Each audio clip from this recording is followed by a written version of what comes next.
Oh my goodness. This is wild. I wonder if anyone else has figured out this combo yet. Alright, let's see. The Division 2 Crossroads Backfire build. Oh, goodness. Oh, God.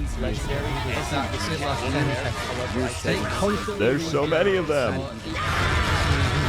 Hey everyone, RogueGold here. Hope you enjoyed that intentionally ironic intro, because as I'm sure you all know, everyone and their mother has been talking about how the Backfire Exotic SMG is the MVP of this season of the Division 2, thanks to its synergy with the new hardcore mods. So, to be clear, in this video, in no way am I saying that I came up with this idea or am presenting any kind of original build today. I'm late to the party, everybody has been showing this off, but given you will be seeing me running some kind of variation of this build a lot this season, I still wanted to make a video. I like to have something to refer people to when they ask what I'm running. And so, very simply, in this video, I just want to break down and explain why the Backfire is working so well right now, and run through some of the top build picks that you can use for it. Before we jump in, if you are still trying to comprehend what the overall new modifiers this season, the hardcore mods, do, how they work, how you unlock them, all of that, I've done a video breaking exactly that down. I will link it down in the description and in the upper corner right now, so feel free to check that out and come back to this after. As we jump in, if you enjoy what you see here today and want to see more of my content on the Division 2 moving forward, then I hope you will consider clicking that subscribe button if you're not already a part of our community here. We'd love to have you back around. Additionally, huge shout out and thank you to our channel members for your continued support. It is beyond appreciated for all that you do. But without further ado,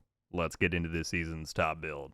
Alright, so before we start talking about any specific builds, let me try and break down for you why exactly the Backfire is so crucial to use this season. If we take a look at the gun itself, here it is right here. If you don't have one, it is out in the general loot pool. You can go and farm Countdown, whatever, targeted SMGs to try and get it. Its talent is very simple. The more you shoot, the more stacks you build up of critical hit damage. That, of course, is very good for SMGs, which come with a lot of inherent critical hit chance. The catch, though, is that when you reload, depending on how many stacks you have built up of that crit damage, you then apply a bleed to yourself. So there's a very much risk and reward style of gameplay here. The thing that some may not recall is that this gun got pretty significantly buffed just 2 seasons ago, back in TU22. What it used to do is that every hit would grant you 1% crit damage up to a maximum of 200 stacks. They actually flipped those values, so you now get 2% crit damage up to 100 stacks. The total maximum is the same at 200% crit damage, but you now build it up twice as fast, which is really good. And they did not change the bleed aspect of this whatsoever, meaning that because you used to be able to get 200 stacks, every stack would apply a 0.5% armor damage debuff.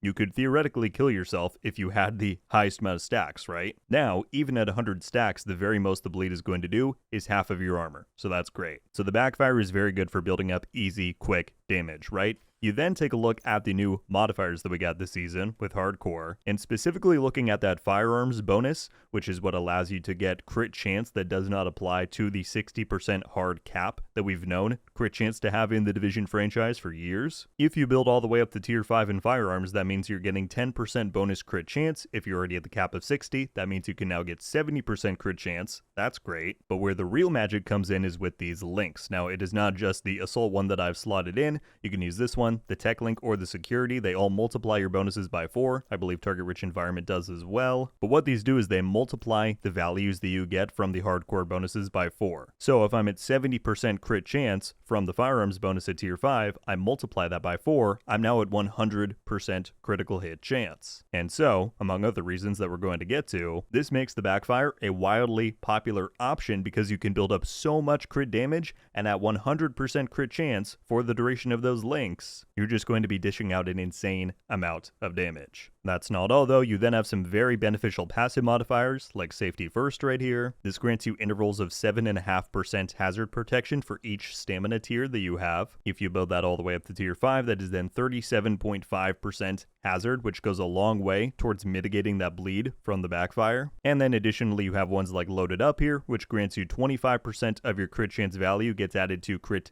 damage while at tier 5 in firearms. So once you have your link active, which also doubles the value of your passive modifiers, that's essentially a free 50% crit damage added on top of the 200% that you can get from the Backfire's talent. So maybe you're starting to see the pieces come together here and why the Backfire is so good to use right now. But this begs the question, how can we fit this into a larger build? Well, the first setup that I want to take a look at is this one that I'm already wearing right here. This is one variation of how you could basically run a full armor striker build. Again, I emphasize one variation. There are several different tweaks and ways you could customize this to better fit you, but overall this seems to have landed as the most popular Backfire build type this season, and that's for good reason. There's a lot of moving parts and layers here, so let's go through it one by one. To begin, of course, we have the Backfire. I do have 25 levels of expertise on this thing. I know that is playing into the YouTuber trope of maxed out items in build videos. Trust me though, this is not necessary for you to do well with this kind of a build. Truly, it is not. So we have the Backfire, which we've covered why this talent fits so well into this season's mods. Switching over to the mods, I have the Assault link activated here,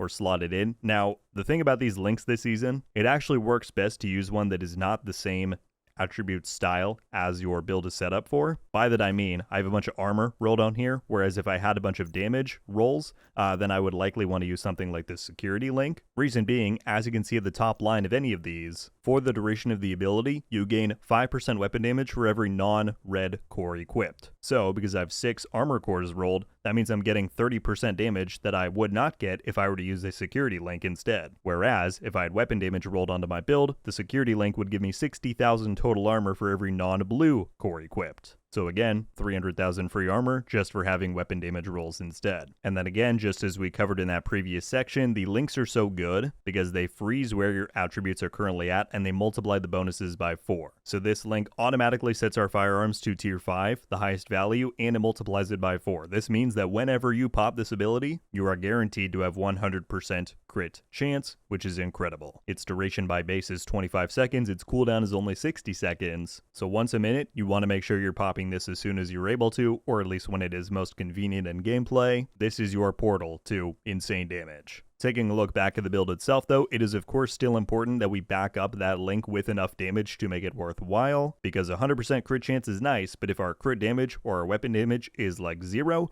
then that's not really multiplying things very high, is it? Well, even though we have armor rolled everywhere here, we still have 3 sources of pretty nice damage. The first is of course the Striker gear set, which without the chest piece or backpack on here allows us to get 65% additional weapon damage at max stacks. That is then supplemented further by running Obliterate on our chest piece, which allows us to get an additional 20% weapon damage. And then finally we have the Memento Exotic Backpack, which once we get, a few trophies collected, we're getting upwards of 30% passive additional weapon damage, and then you get those bonuses for 10 seconds whenever you first pick up a trophy. So in combination, as you'll see in the gameplay, those bonuses right there, along with the Backfire's bonus, along with the damage you get from your modifiers, this will let you steamroll through just about anything. The next big important question though, as we covered with the Backfire, this is great for the amount of damage it gives you, but it comes with the downside of applying a bleed to yourself, which can do a lot of damage. So how are we working to mitigate that? Well, as we covered in the previous section, the safety first passive modifier is a must for these kinds of builds.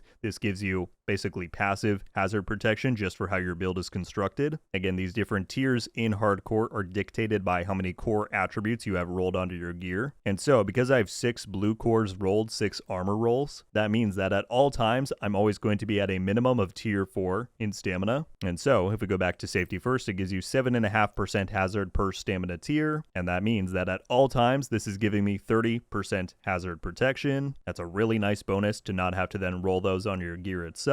But to further complement that, we of course get 10% from our SHD watch. If you don't have that maxed out, then you might have to further adjust here a little bit. Beyond that, I then have 1 piece of yawl on my chest piece. This is giving me another 10% hazard. I then have 2 hazard protection rolls on my minor attributes. One is on the mask right there, and the other is down here on my knee pads. And so with all of those things in mind, when we then jump over to our stats and go down here, you will see that I have 70% hazard protection by base. Again, there are variations to this build. Some people prefer to have 100% 100% hazard all of the time. It is really up to you. As you'll see, my bleed resistance specifically is at 90%, and that is because I've dedicated 2 of my mod slots to running 2 10% bleed mods. I have one right here on the mask and one here on the memento. At 90%, that means that whenever I bleed myself from the backfire or just other sources of it, it lasts for half a second, right? Basically, it's not there at all. That is perfectly fine with me in gameplay. Once again, you might feel differently. Feel free to tweak it up. The thing is, though, there is one last component to this, and that is that we are still missing that one extra tier from safety first, because tier 4 gives us 30%, but when and if we bump that tier up one more to tier 5, then my base hazard protection is at 77.5%, taking my bleed resistance up to 97.5%. And once that threshold is achieved, I then am completely immune from bleed. It just does not affect me.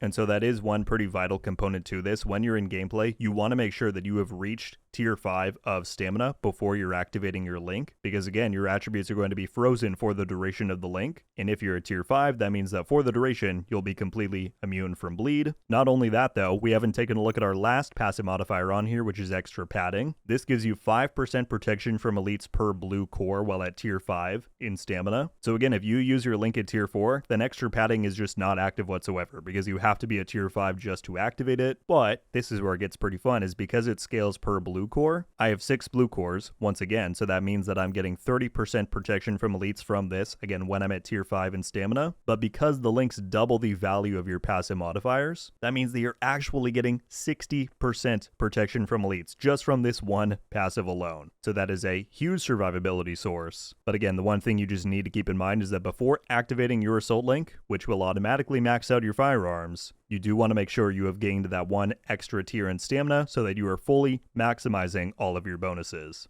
Alright, so hopefully you can begin to see how all of this is coming together. This specific variation of a backfire build for this season is recommended for stuff like legendary content. Obviously, it scales lower than that too, if you want to play on heroic or whatever, even though it might be a little bit of overkill. But yeah, when you hit that tier 5 in stamina and you pop your link, the crazy amount of armor and mitigation from all of those different sources lets you face tank legendary NPCs, all while being at 100% crit chance, somewhere near like 350% crit damage if everything is maxed out. It is just a wild concoction that essentially breaks the game in kind of a good way. Before we move on though, I just want to emphasize one final time that this is not the only way you can run a armor striker variation of this backfire build. A lot of people in theirs are opting to go with the gunner specialization, which yes, is a very good option. I've opted for firewall because it lets me gain access to the striker shield, which gives me even more bonus damage for enemies that are in front of me. You also get the effect where when your armor breaks, all enemies that are within a certain range get ignited,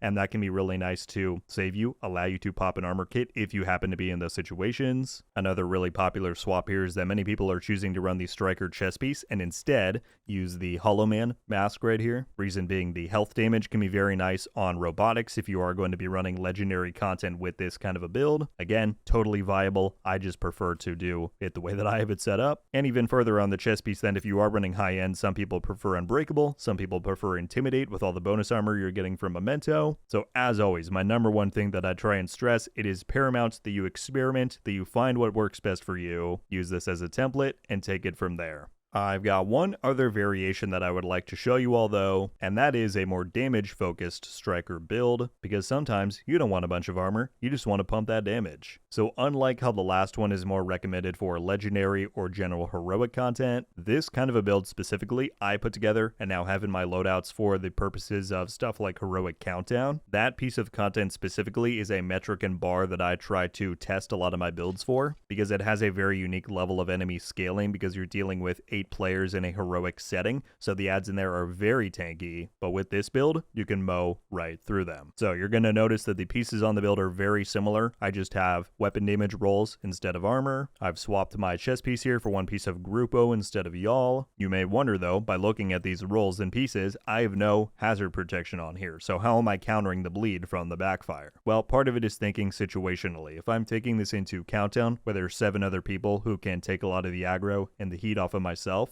That just gives me more opportunities to take a little bit of damage. If I need to get into cover and pop an armor kit, I can. The other thing that you might not know is that once you get the Backfire to maximum stacks, it actually stops bleeding you. And if you can maintain it at 100, which is pretty easy in Countdown given just how many enemies there are to shoot at, then that kind of makes hazard protection and bleed resistance null at that point. Also, if we look at the modifiers, I've swapped out our third modifier here from extra padding to a tier a day. And this synergizes pretty well with Firewall, which gives you health on kill, because it means that even if I'm bleeding down to my health segment, that my health is going to, soak up a lot of that for quite a while. And then as soon as I get one kill, that refills it right back up. Additionally, as we covered in the last section, because I now have weapon damage rolls on these pieces instead of armor, you want to swap your link to a security link. This way you're getting the most value off of that first attribute bonus. And then again, whenever your link is active, it multiplies passive modifier values by 2. So even though I have no hazard rolled on here, when you take my Shade Watch into consideration and then take 37.5 hazard from safety first multiplied by 2, you're close to immune just from those 2 bonuses alone. And then yeah, just the inherent bonuses of the security link make you very survivable and tanky for the duration of this effect, because you're getting an increased amount of total armor, and it means that at tier 5 of stamina, you're getting bonus armor for every interval of 300,000 damage that you take. So I think you'd be surprised how tanky you end up feeling with 0 armor cores rolled. Plus then of course you have Memento, which gives you 3% armor regen once you have the trophies picked up. It works out pretty nice. So again, this version of the build still functions very similarly to that first one that we took a look at, except for that your damage ceiling is way higher. And again, once you pop that link, basically nothing is going to stand in your way. So once again, for stuff like Heroic Countdown or any other content that has really high enemy health scaling, this particular variation of a Backfire build works really well for that content. There is a chance that it could work well for legendary stuff too. I think you just want to make sure that you have a group if you're going to do it that way, so that again, they can take some of the heat and aggro off of yourself, because those legendary NPCs are not to trifle with in terms of damage. Alright, well there you have it everybody. That is an explanation of the Backfire synergy this season, some previews of builds that are pretty good to run with it. I hope this helped out whether you were completely unaware of this combo. Maybe if you even were, this better illuminated how it works, maybe you understand it better now. Whatever the case is, I would love to hear your thoughts, questions down below. Anything still tripping you up? Maybe you think this entire Backfire thing is overrated right now. Let me know. But additionally, I would love to know what your Backfire build this season has been so far. As I mentioned during the breakdown, there are endless variations, little tweaks you can make here and there. How have you set this up to best fit you? Let me know. That's going to do it for me today though. Thank you all so much for watching. I'll see you in the next one. Until then, RogueGold out.